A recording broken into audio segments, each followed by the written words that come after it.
hide the women and children. The colors are all green. I don't know what that means, but record performances maybe? Well, these guys will straighten it out. Mike King in Las Vegas. Charles Moscowitz in Boston. Good morning, guys. Good morning. Did you mean all green like the Celtics? Okay. Leave it to the Bostonian to come up with that. Yeah, good win, by the way, Charles. Very unbelievable. Yeah. So, guys, I'm sitting there looking at CNBC, and all I see is green up there. Wow. Yeah. What's going on? This is an unbelievable bull market, one of the best in our lifetime. Yeah, I mean it's and of course, you know, I mean, if you push it back, I mean, if you have any sense of history for this market, then you really push this market back to when it broke out of the interminable bear market, and you go back really to 1982, August of 82, and we broke out then. And that gives you a little better perspective on just how big this market has been. Of course, it didn't help having Apple around either. Well, Apple is not the biggest winner. The biggest winner is celebrated its 20th. Whoops, where are you, Charles? Going public. I'm sorry, you broke up there. What was who was it? The 20th anniversary of Amazon going public, and at its high yesterday, its new all-time high yesterday, it was up over 50,000%.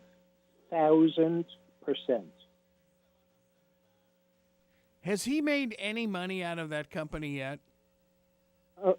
Him? Of course.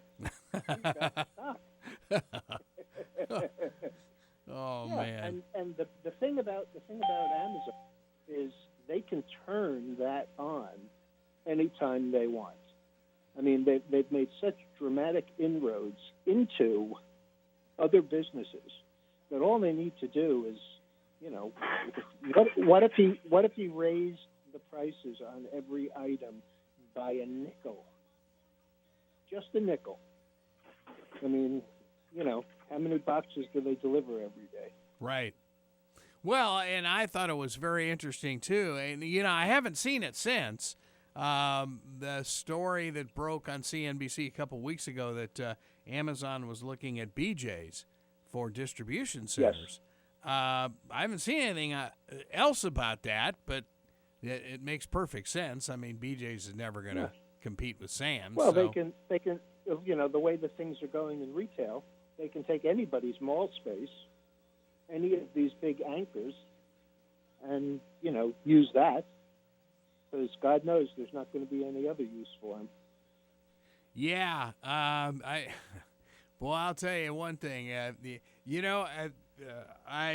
go back a lot of years with Eddie DeBartolo, the former owner of the 49ers, and of course, the big property manager, and he sold most of his mall properties. He kept the outer areas of a lot of malls, but he sold most of the malls to Simon.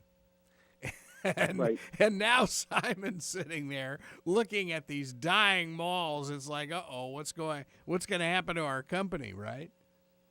Yeah, they say that malls are so overbuilt. I heard about a study just this morning say that malls are so overbuilt that at an absolute minimum, 1/5 of all of the malls will be gone. Wow. I wrote in the letter this week also, you know, they keep on talking about the savior for Macy's, the stock, is the fact that they keep on talking about, stripping out their real estate because it has so much value. And I wholeheartedly disagree with that because, frankly, if malls are bad or at least not good, what do you do with an anchor property for a mall? I mean, it's not like you can tear the Macy's down and build luxury condos there. or a high-rise apartment building because it's attached to a dying mall. I mean, who would want? I mean, yeah, there's a lot of parking spaces out there, so you could have big parties at your home. But beyond that, I mean, who would want to live at the end of a dying mall? Yeah, So I mean, I'm a little skeptical about the value of their real estate, and frankly, look at Eddie Lampert and Sears Holding, and he's basically real estate based. Also, their stock yesterday was $9 and change, down $1.70, or just roughly another 15%. A company that's down 80%, in the past little while. It's kind of funny. The only mall that really is worth anything is the only one that hasn't really come down much, and that's ALX, Alexander's, because the Alexander's biggest piece of property is in Queens, and it's surrounded by LaFrac City. And that's a spot that if they leveled it, they could put up luxury condos. sure, Or they you could bet. put up apartment buildings. But nobody seems to be talking about that one. But they are talking about, Simon Properties. Also, Tanger Outlets, SKT. Oh, yeah. It's also a mall-based one, but not an A one like the Simon Properties are.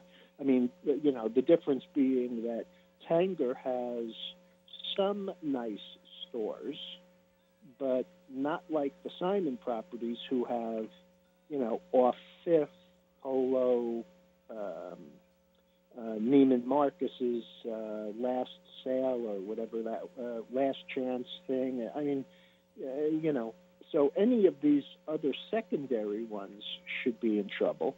And frankly, Simon Properties is down from a recent high of in the neighborhood of 230. It's about 155 now. Yeah. And it was down $8 or $9 last week. Yeah, that's interesting, that you say that. Tanger has a lot of the outlet malls. Of course, we've got one in Vero Beach just north of us, going all the way up to Jacksonville. I mean, they've got some of these big malls right off of I-95. So, yeah, it's interesting you say that. Well, certainly they're affected because they've got usually the outlet type of what do you call them? Kind of like warehouse right. type stores like Nike right. and things like that. I was just going to say, Nike, the Gap. Yep. What's the Gap's spin-off? Old Navy. Yep. Those kind of things. And, they're nice to shop at, and there's, I have no issue with those. I've shopped at all of those, with the granddaughters and stuff. Sure. But, they're not the biggest. The only malls, as far as I'm concerned, that are totally exempt are in Mr. King's backyard, the Forum shops. Yeah, I was going to say, yes. Because they get people with lots of money, and they're all the upper end. I mean, when was the last time you went to a mall and you saw a Prada or a Cartier or an Hermès or, and those are a special situation. There are always exceptions that prove the rule. Oh, sure. I remember Carol doing some Christmas shopping in those stores in Las Vegas when I was doing some basketball games around Christmas. Yeah. Oh, yeah. You bet. And the real high-end stores. Yeah. Well, but right. See, Mike's situation in Las Vegas is different from almost any other city except maybe Orlando, in that the international traffic through Las Vegas is staggering. It's monumental. Yeah. 47 million a year of new visitors. It completely exempts them from probably about 90% of all of the economic information that we parse here for the market and the economy. I mean, it's an oasis. It literally is an oasis in the desert. Yeah. Mike, how many visitors did you say last year? Last year it was 43 million. Oh, God, that's amazing. Yeah, Mike. You were at the Money Show yesterday, right? So how was Right. that? I mean, It's there were a lot of people there. Just waiting in line. The line was probably 300 yards long. People And that's waiting something in line you have to pay to go to. No pay. It's free. Oh, The Money Show is free. Huh. Okay. Well, it was like who was there? I mean, was it a real large show like Yesterday our was just a broadcasters? sign-up day. Oh, okay. Wow. However, Aurora, the big marijuana company out of Canada, presented. They presented, and they were full. The auditorium had no seats left. Really? Okay. Aurora, Now this is this public company out of Canada. is this a medical marijuana company that you're talking about? Both medical and other. Wow. Yes. And they're Canadian. Wow. Okay. The place was packed. Okay. Oh my. So my. we also, Greg, we also have Shawn Folkson on today in about 3 or 4 minutes. Okay. And, he's with Night Foods. If you remember, we had them on once before about their bars for their snacking bars that are specifically formulated for the evening. You know, for people who snack between dinner and at night, and they're specially formulated not so much to help you sleep, but to avoid anything that disrupts your sleep. And the last time that they were on, they were just getting involved and had signed a pretty big deal with Suffield Foods, who makes all of, I believe it's General Mills Fiber One products. Oh wow. They were talking about ice, Fiber One's ice cream line, and that deal was completed. And when Shawn comes on, he'll give us an update on everything that's happened since. It's actually been a while, so that ought to be pretty interesting. Okay. What Charles? What's his name again? Shawn Folkson. Oh, hi, you're Shawn. there, You're there. Okay. Welcome. Hey guys. Hey, well, Shawn, you heard what I said, so I can just basically turn it over to you if you'd like. I mean, I think that the intro is pretty accurate for what we talked about the last time. So why don't you tell us where Night Foods is now and where you're Okay. headed? Yeah, so we're focusing on developing additional products for the nighttime snack market. The other transaction that you guys mentioned, may or may not come to fruition as we continue through the negotiations. And what we're working on is making sure that consumers have snack options in all the formats that they like. At night, Charles, I think we mentioned last time, the most popular choices are cookies, chips, ice cream, candy. So we're looking at possibilities to develop, in addition to our nutrition bars, other formats, night food ice cream, bits or bites or clusters are a very popular snack trend that we're seeing out there in the marketplace right now. So those are the kinds of products that we're looking to bring to market under the Night Food brand. And we know that, it is easier if you can get consumers to just switch within their format, right? If somebody's eating ice cream every night, it's easier to have them eat Night Food ice cream than it is to have them eat Night Food nutrition bars, right? Because it's still ice cream for them. So, we're evaluating opportunities to expand the product line into other formats. Shawn, what about we've seen this just absolute explosion in yogurt. Have you guys kicked any of those ideas around or no? It's a good question, and it's interesting.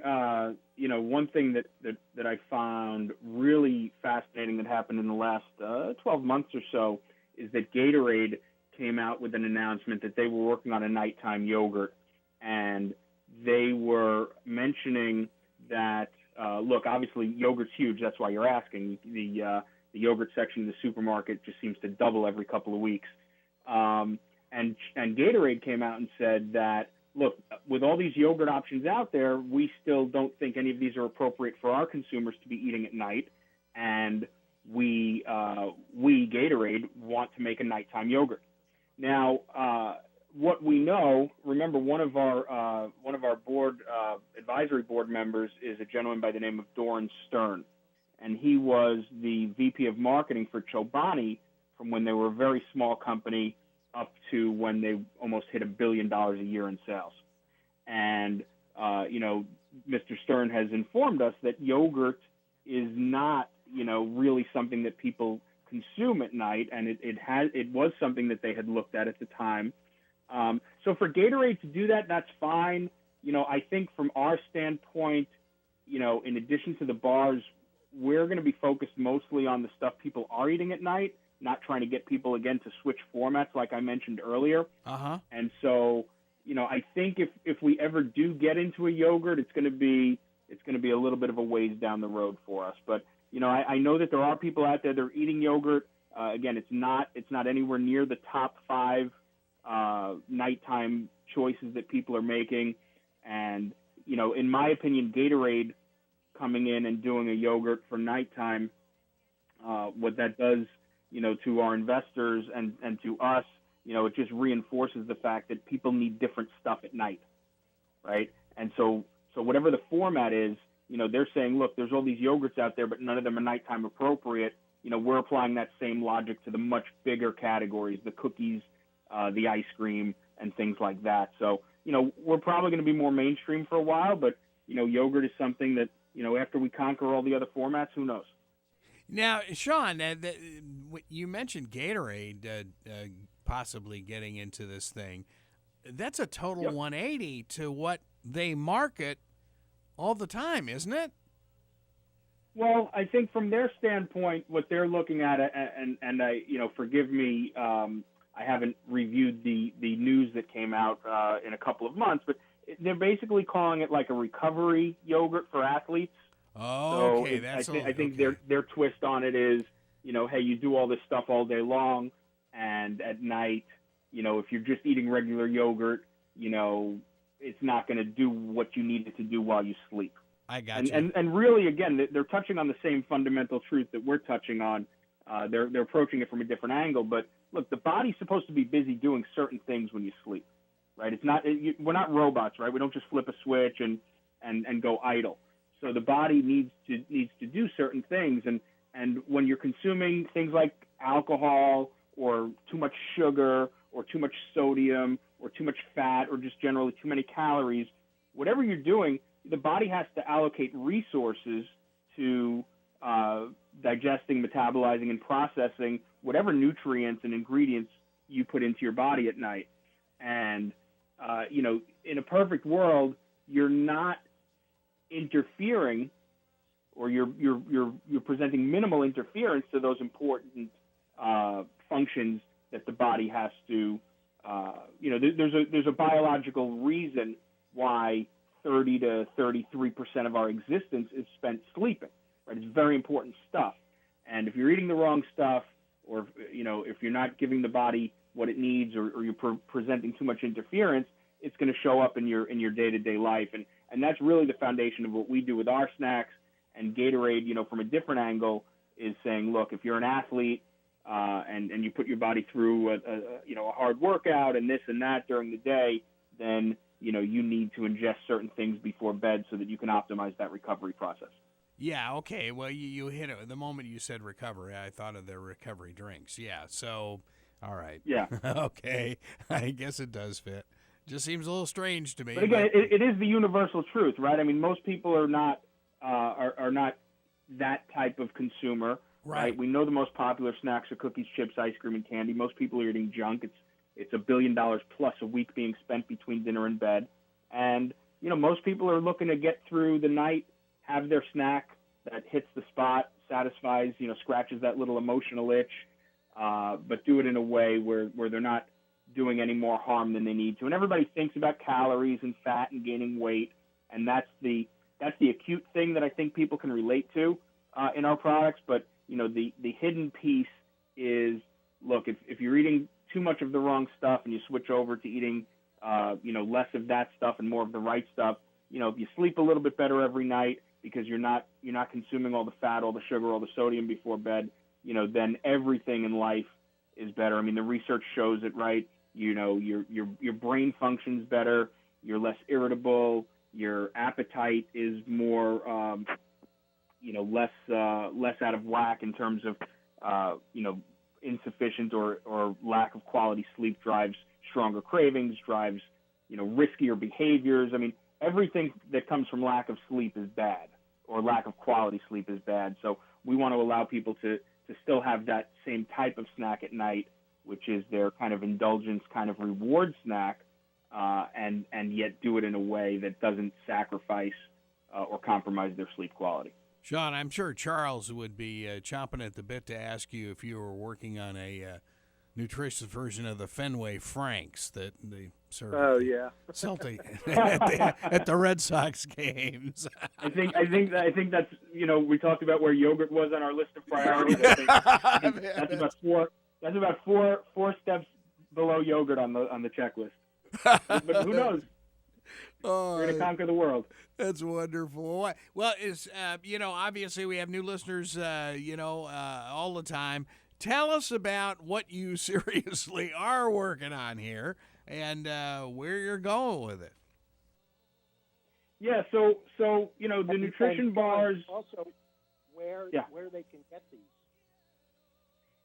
Right. So really the best way. I mean, we're in a couple of pretty big supermarket chains right now. I think the biggest one that we're in certainly is called Meijer, and they're, I think, the 15th largest supermarket chain, and they're located mainly in the Midwest. I think certainly a lot of Michigan down through Illinois, Indiana, and so they've got about 240 stores, and we're in almost all of them, so people can find it there. But really, we haven't yet built out that full retail footprint. So the best thing people could do right now is go to buynightfood.com. That's BUY nightfood.com. Or if they just go to nightfood.com, they can find the link there. And so, right now the bars come in two flavors. We are working on identifying additional flavors that we want to introduce to the marketplace that we can hopefully have, sometime here later this year, additional flavors. And we are trying to think what I can say based on what's already been released. We're working on identifying an ice cream strategy, formats, flavors, and things like that. So we're pretty heavily looking at ice cream, behind, in order. I always say cookies, chips, ice cream, and candy because it just kind of flows off the tongue. But, ice cream is the second most popular nighttime snack, and what it's behind is what I call chips, which is really salty snacks, which encompasses chips, pretzels, popcorn. So I think, for me, ice cream is something that I've always wanted to do. We've been sniffing around ice cream for a long time now, and then the bits are the other things. I don't know if you guys are familiar with these little pouches of little bite-sized snacks. You find them all of a sudden, they're all over the supermarket the last 2 or 3 years.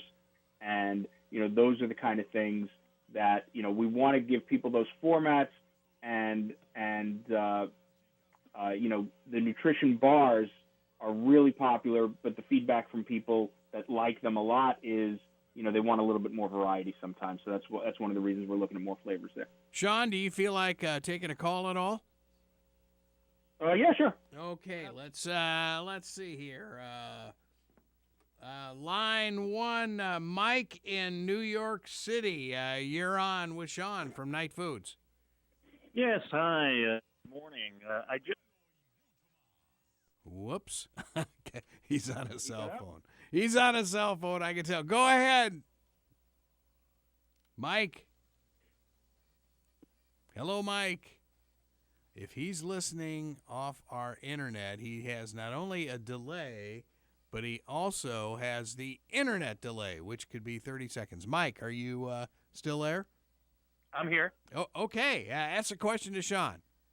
Just wanted to know where you can currently buy the bars and what's the cost? Okay. So, he must be on the delay. So it's buynightfood.com, BUYNIGHTFOOD.com. That is a temporary shopping cart site. We're anticipating having a major rebuild and some other things going on there. So, but it is functional. It is secure, of course, and people can go on there and get it. In addition, Meijer supermarkets is probably people's best bet if they're in the Midwest. All right, Mike. Any other questions for Shawn? No, that's it. Thank you. Okay. All right. Well, thank you very much, Mike. Calling from New York City. Must be listening on WPSL.com. So thank you very much for calling in, and Shawn, that's amazing. You look at the nighttime snacks, and I think we're all kind of guilty of that, and it's somehow never celery. You know what? And that's the thing, and I haven't really touched on it yet, guys. And what I really like to talk about is not only the size of the market, but the reasoning behind it. What we know is that this is not a problem that's going away. There's biological reasons driving our nighttime snacking behavior. 70% of Americans snack at night. Most of it's junk. It's over $1 billion in weekly spend. And we're biologically driven at night to, our appetite gets stronger, our willpower gets weaker, our cravings get more powerful. For the first time all day, a lot of people finally have a chance to unwind, so there's an emotional component there.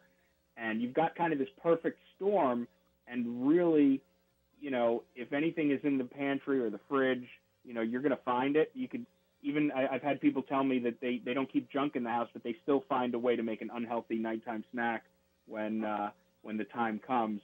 And, that's the reality. Because this is biological in nature, the only way around this is if people were to start going to bed hours earlier every night, like when your body kind of wants to go to sleep at like 7 p.m., 7:30 p.m., and we know that's not going to happen. So the question is, how will businesses provide consumers the solution to this problem that's driven by biology and lifestyle? And like you said, it's not, the celery manufacturers of America or the carrot stick union or whatever that is, those guys are not going to be the guys that end up solving this problem for people. And we believe it's going to be us. And that just comes in the form of, sticking with formats that people like and identifying ways to get the product to the consumer in a cost-effective way that allows them to try it, that allows them to replenish it, and allows them to feel much better about the fact that, hey, they're still snacking at night, but, they don't have to feel guilty about it, and they don't have to feel like they just ruined their diet or their sleep because they gave into a tiny little indulgence.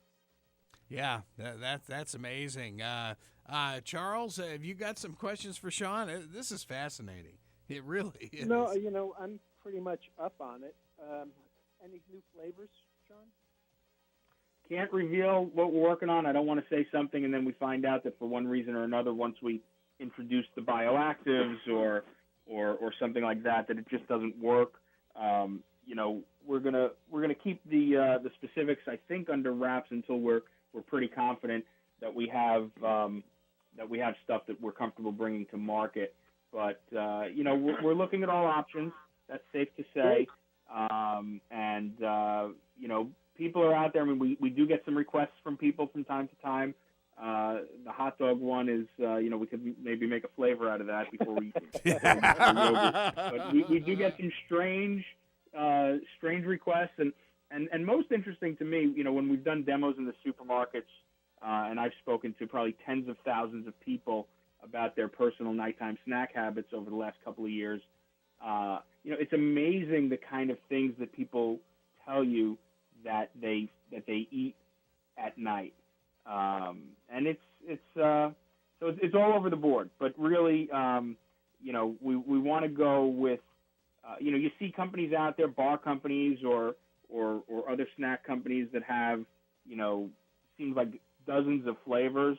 I don't know that we're ever going to get there with the bars. I think our drive is going to be more towards having enough flavors for variety, and that might be 4, 6, 8 flavors, and more importantly, providing different formats to consumers so that they can change it up or go with what they like. See, if you were in Tucson or Phoenix, you'd have a green corn tamale bar or something like that. See that? And those opportunities, I mean, the companies out there in the snack space, there's so many new and interesting flavors coming out.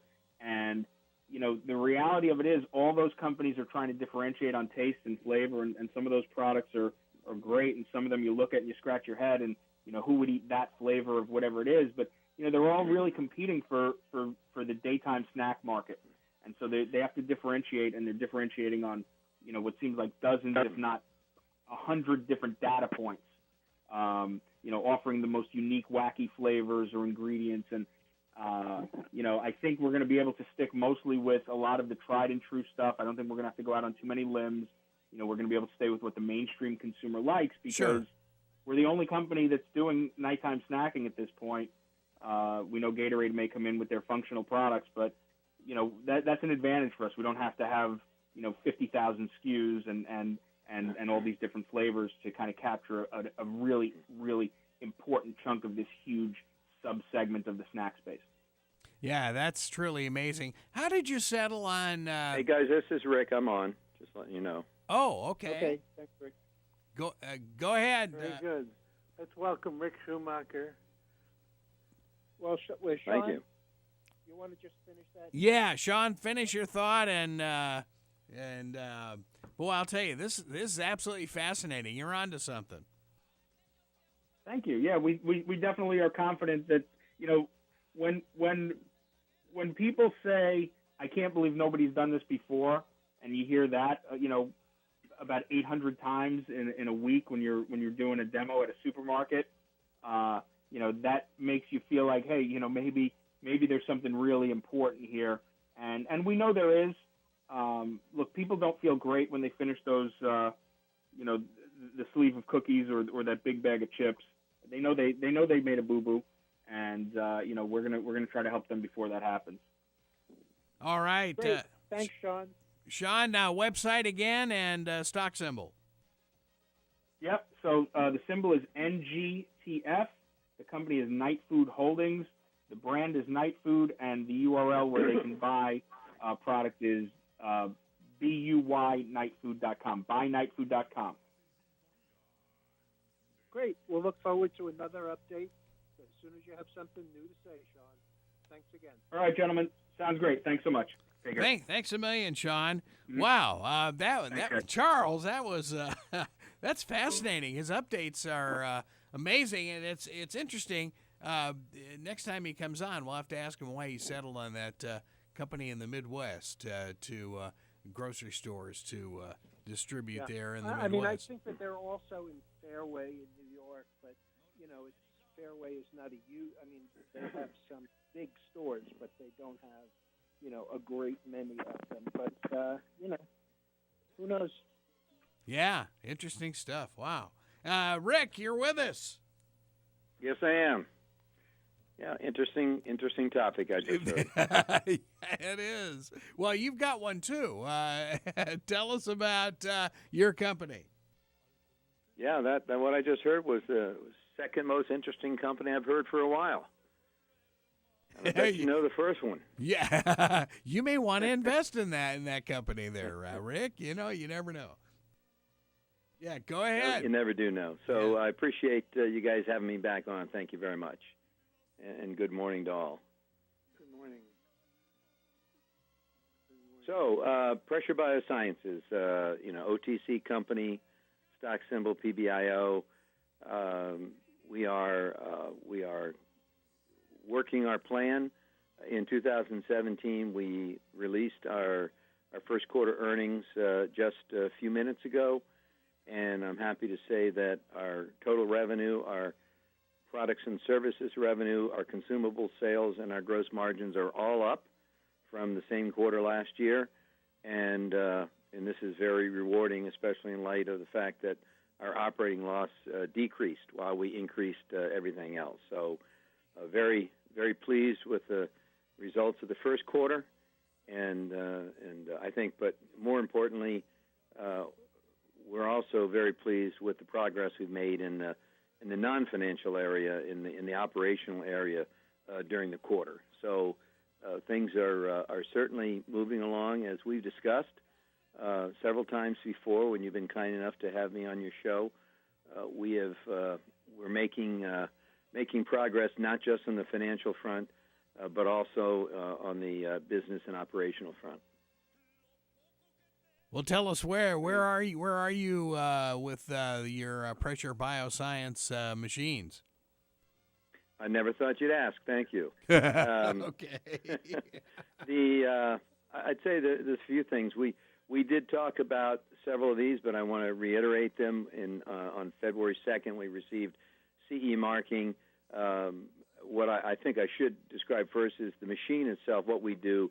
We're a life science tools company. We make instruments and consumables that are sold to research scientists all over the world.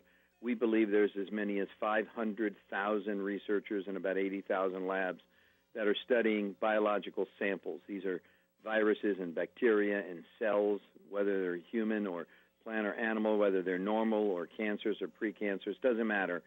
We're at the molecular age, and what's so important for us to make progress, to develop new drugs, new therapies, new strategic preventive medicines and protocols, and new vaccines, we need to get into the cells themselves and look at all of those, what we call biomolecules, the DNA, the RNA, the proteins, the lipids. These are the biomolecules that are going to lead us to the next cure, to the next preventive strategy. And we don't get to them through microscopes pretty much anymore. We get to them by breaking open cells and releasing them. And the higher quality you have in breaking the cell, the better chance you have of making a discovery. We actually have as our slogan, as our motto, discovery starts with sample preparation, because it all starts by how you prepare the sample, how you break the cell to free that enormously valuable material inside. And so we as Pressure BioSciences have developed and patented a whole new method. We call it pressure cycling technology. We actually cycle or turn pressure on and off onto the cells. So we'll put cells that have we want to study, that have the molecules inside them we want to study. We put them in specialized consumable test tubes. We put them in a small pressure chamber that's part of a machine we sell. We close the lid, we dial into the computer the amount of pressure, and we also dial in how many cycles, how many times do we want to turn it on and off, like squeezing a sponge. We squeeze the cell on and off, on and off, on and off until it breaks. But we can control how much pressure and how long under pressure and how many cycles. And because of that, we can pinpoint the exact amount of pressure it takes and the number of cycles of pressure to break open a cell in a way that breaks it open, I would call it gingerly, so that you may break the sample, but you release those enormously valuable molecules inside to be studied in a fashion that doesn't change them and keeps them as close as possible to what they look like inside the cell. And so pressure cycling technology is the basis of our instruments. We have 2 instruments in the field. We have 3 more in the back burner that we spent a few $1 million already making, and they're very close to coming out. We have probably close to 300 instruments already in the field, over 150 or 160 customers, the likes of which are the FBI, the FDA, the Centers for Disease Control, Stanford, UCLA, Cedars-Sinai, Rockefeller, Harvard, etc., and as well as Amgen, Biogen. We have a number of wonderful customers who are using it and publishing And so that's what we do. We make the instrument that's being used to break open cells as the start, as the front part, as the upstream part of hopefully the next discovery, the next cure, the next vaccine, the next preventive strategy. So this instrument, which we call the barocycler or pressure cycler, we developed a whole new instrument that has far more bells and whistles and released it a few months ago. And on February 2nd, we received our CE marking, which allows us to sell the instrument throughout Europe, 31 countries. And in March, it was named in the North American Excellence Awards by Corporate American News as the best new instrument for sample preparation in 2017. And also in March, we announced that we had hired a lead generation service. And as you recall, we only have one salesperson in this company. We said in early in this year we're going to add 4. We now have, we think, everything we need to start aggressively commercializing the product. So we've hired 2, and we've actually interviewed 2 more, and we'll be making job offers to these 2 in the next couple of days. So all of this is happening alongside of the march towards our uplist. We announced months ago, and late in November 2016, that we wanted to move the company up to the NASDAQ Stock Exchange. It's a process that takes a number of months. We've been at it since November, December, and I've said before, I'll say again, we are optimistic that we will be successful in moving up to the NASDAQ Exchange before the end of the second quarter, which gives us just about 6 more weeks. So the progress there has been measurable. The progress in our instruments, measurable. And, of course, with the numbers that came out today, we're showing that even without a sales team yet, even with one person working part-time, we've been able to continue to increase quarter over quarter the sales of the company, and particularly the sales of our instruments and our consumables. Now that you have the CE for Europe, were either one of those new hires sales-wise on the European continent, or are they both U.S.-based? No, it's a good question. We did hire about a year ago, we did hire a German company that has a footprint in Germany, but they're also expanding throughout all of Europe. So I think things are really coming together in that our European sales we expect, which have not been strong, understandably, because we didn't have a CE mark. We're expecting a lot from about this point on in our European sales.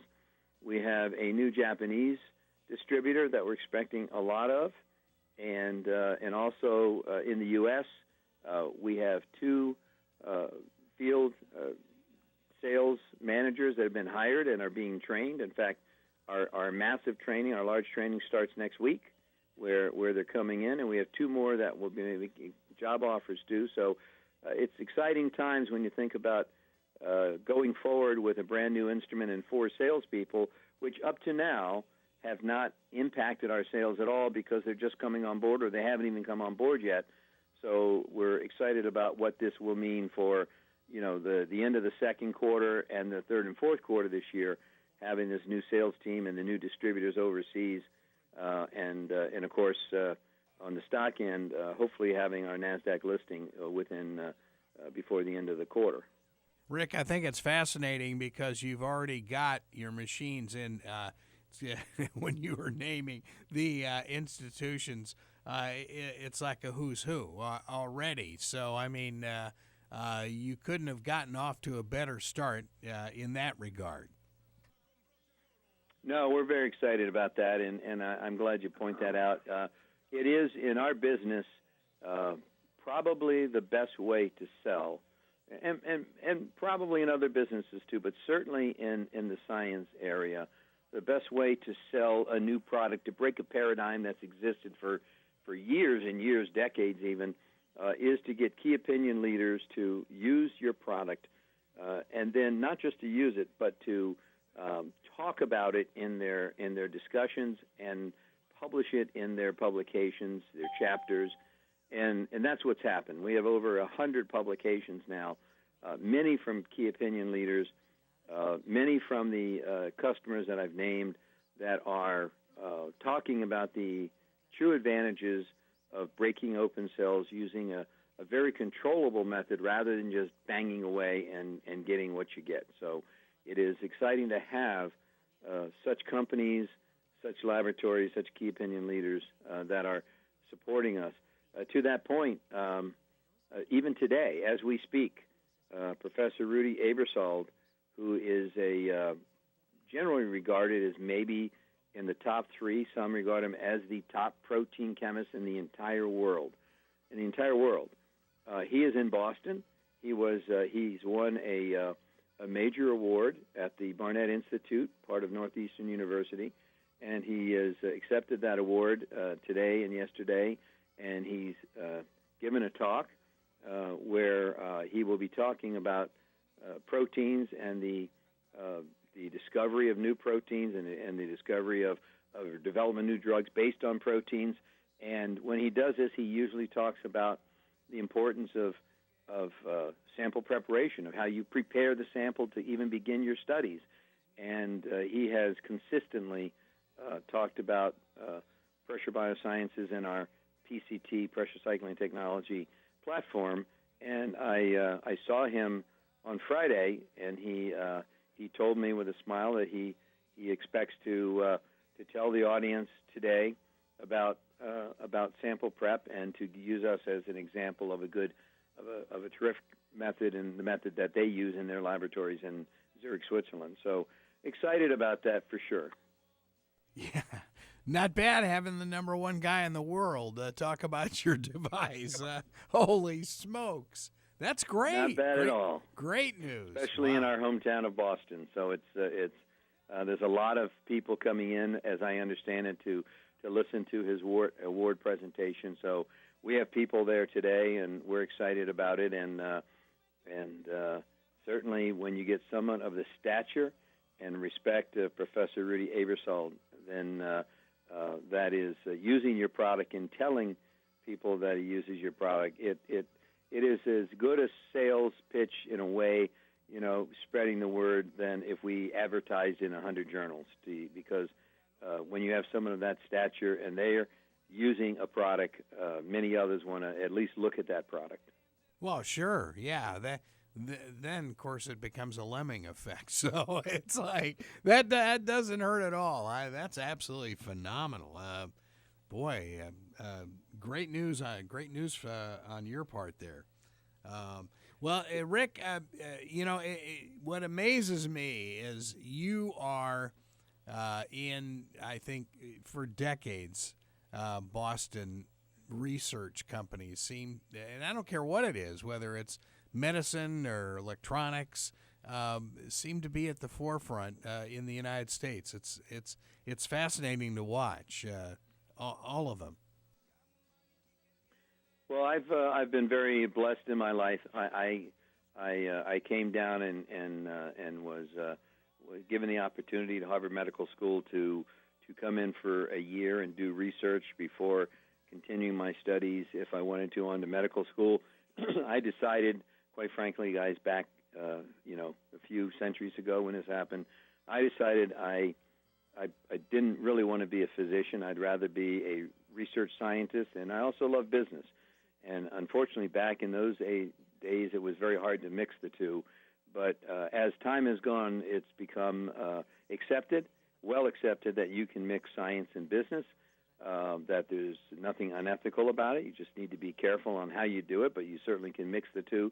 So I've been very blessed to be able to mix science and business all my career, and to have it right here in Boston, which is, clearly one of the leading centers of science and biotechnology in the world. So I look back and we lost a pioneer a couple of days ago, Henry Tamir, who was the early CEO of Genzyme, which was then bought after 30 years by Sanofi. He passed away Friday. He was a mentor to so many of us here in Boston. So sad to see him go so early. He was just 71. And but there's so many companies that have sprung up in the Boston area from Henry and from many others who have mentored people. I enjoy it very much. I can't think of a better place I'd rather live especially if I'm going to be in the field I've been in. Boy, I'll tell you, it's you've got a phenomenal story, and your company is just on the verge of really exploding. So, congratulations to you, all the late news, and then updating us on the NASDAQ situation. I think that's fascinating. Charles or Mike, any more questions for Rick? Not really. I'm pretty much up to date on it. I could use the symbol, though. Yeah, what's a stock symbol? PBIO. PBIO. Pressure BioSciences. Website address? Yes. PressureBiosciences.com. So there's a lot on the website, a lot of information about this exciting technology and the hard-working team that's bringing it to fruition. So we appreciate everyone if they have the time to take a look and see what we're doing here at Pressure Biosciences. And how long does it take someone to learn how to use all of the equipment? Well, we have several people who are experts in training. So I would say that when we install an instrument, we usually plan 1 to 2 days for training. And it is something which, like most things, it's a complicated science. It took many years to design it and build it. But once it's built, they don't need to know how it works. They just need to know how to work it. And we're able to reduce that to several days to train them. Now, that said, every molecule, every piece of tissue, every cell has its own pressure point. And so they can learn to use it, but then they will be doing what we call trial and error for many, many months or years, because every time they want to look at a new piece of tissue or a new type of cell, they're going to have to figure out how much pressure, how long under pressure, and how many cycles of pressure. But they're taught how to do that, and then they're able to pinpoint the exact amount of pressure that they need to put onto this cell to not over-break it or under-break it, but to break it hopefully at the exact right point so they get the best quality possible from the cell. Well, Rick Schumacher of Pressure Biosciences, thank you so much. And to Shawn Folkson at ByNightFood.com. Both of you guys, phenomenal stories, so keep it going. You've been listening to Money Info, brought to you by Princeton Research. Don't forget that newsletter comes out every Sunday. Mike King, Charles Moscowitz putting it out. Boy, 19-20 pages of great information. You've been listening to Money Info from Treasure Coast Lexus Studios. WPSL. This is WPSL, St. Lucie.